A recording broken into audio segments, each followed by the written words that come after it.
Consider this, just about every state in the country spends more to house the average inmate than it does to educate the average high school student. Hello everyone, I'm Siddharth and I'm going to give you 4 tips on how to improve the quality of education. My first tip will be to acknowledge and address overcrowding. A study showed that 14% of all US schools are currently overcrowded and overcapacity. Of course, this problem is disproportionately affecting low income and people of color. Time and time again, overcrowded classrooms have not been the solution. Teachers are being spread thin. There are not enough teachers to be used in overcrowded classrooms. Students don't get the attention that they're supposed to be. Students lose interest and they don't have a proper goal. Teachers and students feel increased stress when these kind of situations happen. What's more, teachers in overcrowded schools don't have proper resources and facilities to be teaching.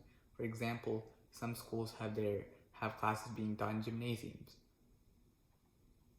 My second tip would be to make funding schools a priority. Statistics around schooling are sobering in the US. States contribute 44% of total education in the United States. 34 states give less funding into education than they did prior to the recession years before 2008. Between 2008 and 2016, local school districts cut a net total of roughly 297,000 teaching jobs. As I had just mentioned before, when I started my speech, the problem isn't simply a matter of cash-strapped states or the federal government struggling to come up with revenues. It's a matter of priorities. As I mentioned, they spent more for prison inmates than they do for education. Think about that. My third tip would be to address the school to prison pipeline. The statistics here are also unsettling. More than half of African American young men who attend high schools in urban areas do not earn a diploma. Of these dropouts, nearly 60% will go to prison at some point in their lives. The school to prison pipeline issue is complex, and this is contributing to include suspensions that disproportionately affect African Americans and in-school arrests and things like that. A greater emphasis should be put on disciplinary methods.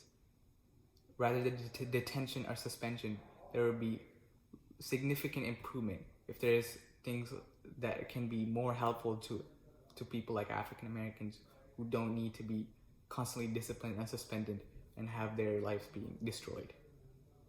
For example, a school district in California reduced the number of expulsions from 1,096 in 2010-11 to just 66 in 2014-15 by just focusing on restoring justice in means of conflict of resolution. So it will be a better way to spend and not be focusing on something as harsh as detention or expulsion. Focusing on the core problems would be a lot better of a solution. My last tip would be to raise standards for teachers. Underqualified teachers are tied to poor outcomes for students. This is critical. Studies have found this, that underqualified teachers are tied to poor outcomes for students. They must clarify standards, and in areas where there are low teaching, such as places like Iowa and Wyoming, there must be proper qualifying standards for teachers. These were my 4 tips today for how to increase our quality of education.